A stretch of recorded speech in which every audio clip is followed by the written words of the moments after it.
Muy buenos días, mis queridos amigos y hermanos que me escuchan nuevamente con ustedes, trayéndole la lección para esta semana. Y estamos comenzando un nuevo trimestre. El título de este nuevo trimestre, Temas en el Evangelio de Juan.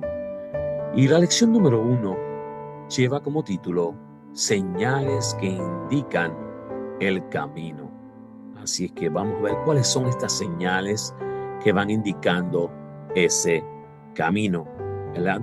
Y vamos a ver que el versículo para memorizar nos dice allí, también hizo Jesús muchas otras señales en presencia de sus discípulos, que no están escritas en este libro, pero estas fueron escritas para que ustedes crean que Jesús es el Cristo, el Hijo de Dios, y para que creyendo tengan vida por medio de él. Juan 20, 30 y 31. La pregunta que nos hacemos es, ¿por qué escribió Juan su evangelio? ¿Quería enfatizar los milagros de Jesús o algunas de las enseñanzas específicas del Maestro? ¿Por qué escribió lo que escribió? Y bajo el poder y la influencia del Espíritu Santo, Juan explica por qué.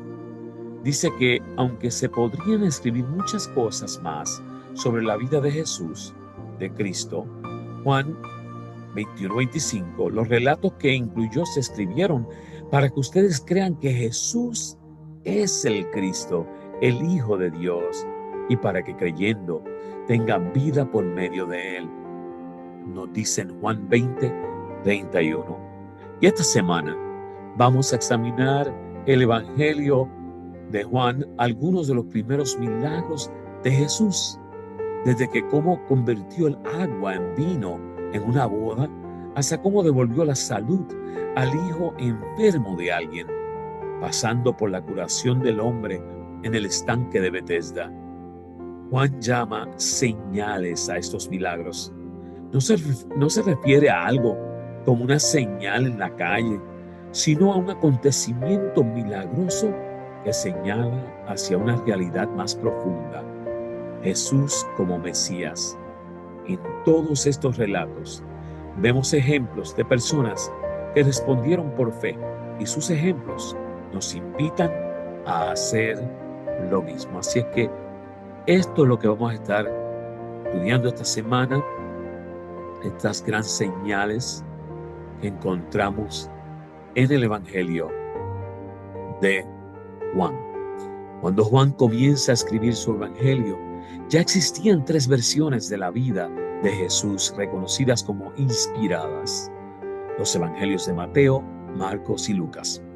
Por esta razón, Juan repite muy poco material del que ya estaba incluido en el resto de los Evangelios.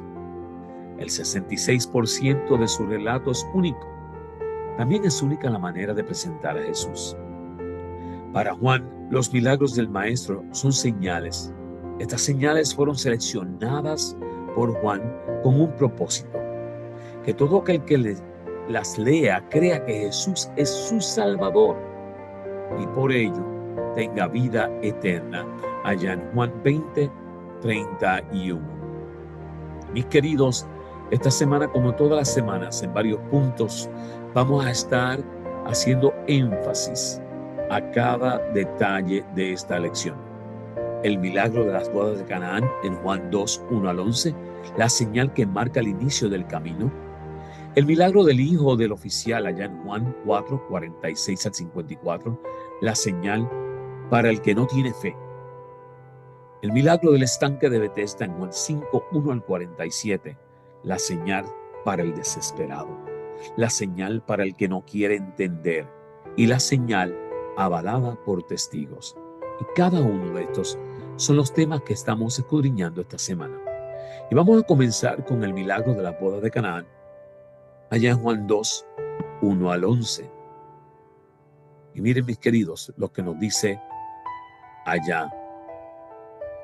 Dice en Juan 2:11, este principio de señales hizo Jesús en Caná de Galilea y manifestó su gloria, y sus discípulos creyeron en él. En Juan 2:11 nos dice, quedarse sin vino durante la fiesta de bodas era vergonzoso para los novios. Pero gracias a la intervención de Jesús, ellos pudieron presentar el buen vino como colofón de su fiesta. Ya en Juan 2, 1 al 10. Al describir este milagro, Juan dirige nuestras mentes del agua, símbolo de purificación en Juan 2:6, al vino mosto, símbolo de redención en 1 Corintios 11:25. Este milagro es también una señal que nos vincula a Jesús con Moisés y por tanto lo identifica con el profeta Mesías anunciados por él en Deuteronomio 18:15. Moisés convierte el agua sagrada del Nilo en sangre y Jesús convierte el agua purificada en vino, símbolo de su propia sangre. Así es que la señal que marca el inicio del camino de Dios, demostrando que solo todo empezaba a comenzar, y aquel símbolo de la sangre derramada en la cruz del Calvario desde el momento en que Jesús inicia su caminar y su obra evangelizadora en esta tierra. El milagro del hijo del oficial en Juan 4, 46 al 54. Me encanta este episodio, sumamente importante, y vamos a ver qué nos dice la palabra de Dios allí en Juan 4, 54. Esta segunda señal hizo Jesús cuando fue de Judea a Galilea. La señal para el que no tiene fe. Un oficial del rey que vivía en Capernaum, angustiado por su hijo enfermo, decidió viajar a Canaán a pedir a Jesús que viniese a sanar a su hijo. Nos lo dice allá en Juan 4, 46 al 47. Si Jesús hacía esto, creería en él. Eso era lo que pensaba este oficial. La respuesta de Jesús indicó que conocía bien los pensamientos del oficial en Juan 4, 48. Los milagros en sí no demostraban que Jesús era el Mesías.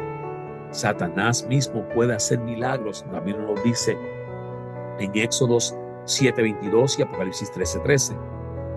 El oficial debía decidir creer o no creer en Jesús antes de que el milagro se realizase.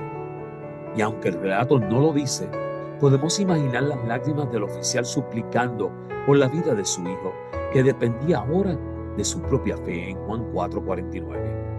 Ante las palabras de Jesús, y sin evidencia alguna del milagro, creyó en Juan 4:50. Y tal fue su confianza que realizó el viaje haciendo noche en el camino. Cuando le anunciaron la sanación de su hijo, solo se preocupó de comprobar que efectivamente había sido sanado en el momento en el que Jesús había pronunciado sus palabras en Juan 4, 51, 53. Y esta es la señal para el que no tiene fe. Porque fíjese, quería saber a qué hora había sido sanado su hijo. Porque en ese momento admitió tener fe y sabría que algo podría suceder. El milagro del estanque de Betesda, Juan 5, 1 al 47. Y este milagro, sumamente importante, la señal para el desesperado. ¿Saben? El que está en el estanque de Betesda está desesperado. Cuando Jesús lo vio acostado y supo que llevaba ya mucho tiempo así, le dijo: ¿quieres ser sano? Juan 5, 6. Jesús nos pregunta hoy a ti, a mí: ¿quieres ser sano? 38 años son muchos años de enfermedad, y ante la multitud de enfermos que se encontraba a la orilla del estanque de Betesda, Jesús eligió el más desesperado en Juan 5, 1 al 5. Y era el más desesperado, mi querido, porque inclusive cuando le preguntaron, él decía: es que trato, y cada vez que se mueve el agua, se me hace un calvario llegar allá. Su desesperación era tal, quería ser sanado. Dice que el enfermo reconoció en la pregunta amorosa de Jesús a alguien que deseaba ayudarle en Juan 5, 6 al 7. Pero Jesús no le ayudó a realizar un rito supersticioso, no. Simplemente le ordenó: levántate, toma tu lecho y anda, en Juan 5:8. Ante esta orden, el enfermo reaccionó. Tal era su fe. Se puso en pie y sus miembros paralizados durante 38 años cobraron fuerza. Aquel que hizo las piernas había restaurado las suyas. Más tarde Jesús identificó su enfermedad como consecuencia de sus pecados en Juan 5:14. La enfermedad puede ser o no consecuencia directa de nuestros pecados, pero independientemente de su origen, Dios tiene poder para sanar nuestras enfermedades. Allí lo encontramos en Santiago 5:14 al 15.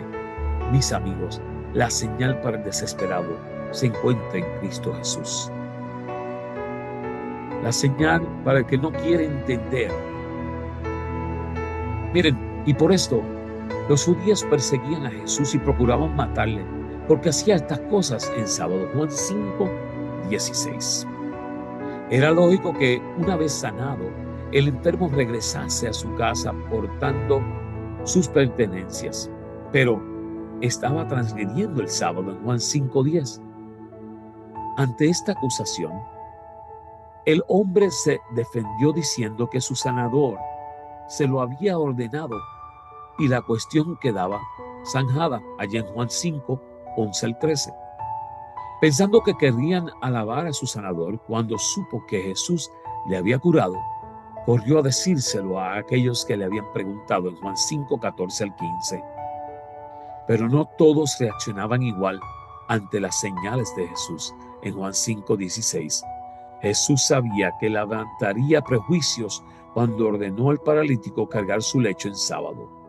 Su propósito era hacer pensar a sus antagonistas sobre qué era más importante, su tradición o la sanación de un hombre. ¿Por qué no quisieron entender esto? La señal para el que no quiere entender, aunque haga lo que haga, no quisieron entenderlo, pues ellos no querían reconocer que el que estaba allí era el dador de la vida, Jesús. La señal avalada por testigos. Veamos acá. Por esto, pues procuraban más aún los judíos matarle, porque no solo quebrantaba el sábado, sino que también decía que Dios era su propio Padre, haciéndose igual a Dios en Juan 5:18. Al ser acusado como transgresor del sábado, Jesús contestó: mi Padre hasta ahora trabaja y yo trabajo, en Juan 5:17. Esta afirmación fue interpretada como una afirmación de su divinidad en Juan 5:18. Y Jesús se defiende ahora en 3 pasos. Miren estos pasos. Su relación con el Padre en Juan 5:19 al 30. Esto le da potestad, incluso para juzgar y resucitar a los muertos. Primero, los testigos que corroboraron sus afirmaciones. Juan el Bautista en Juan 5:31 al 35. Los milagros que realizaba en Juan 5:36. El Padre en Juan 5:37 al 38. Y obviamente las Escrituras en Juan 5:39. Todas, cada una de ellas, son las señales avaladas por testigos de que Jesús es el Hijo de Dios, al único que tendríamos que creerle. La dureza de corazón de sus acusadores en Juan 5:40 al 47, Moisés mismo, en quienes ellos dicen creer, les condenará porque no creen en aquel de quien él habló. O sea, ellos solo estaban presos para juzgarles, para acusarles, para condenarles, pero no querían creer que ese era el Mesías, el Hijo de Dios. Elena G. de White, Exaltad a Jesús, el 26 de enero. Miren lo que dice. En el Evangelio se retrata el carácter de Cristo. Al descender de su trono, el peldaño tras peldaño, su divinidad fue velada por la humanidad. Pero en sus milagros, sus doctrinas, sus sufrimientos están contenidos los inagotables tesoros de la sabiduría, registrados para nosotros por la inspiración en la palabra de Dios. El tiempo no será suficiente para agotar las maravillas de la salvación, porque Cristo será la ciencia y el canto de los redimidos durante las edades eternas. Para siempre continuarán produciéndose nuevas evidencias de la perfección y la gloria de Dios en la faz de Jesucristo. Y ahora corresponde manifestar una confianza perfecta en su mérito y su gracia. Hay que desconfiar de uno mismo y tener una fe viviente en Él. Nos dice Elena G. de White en Exaltad a Jesús.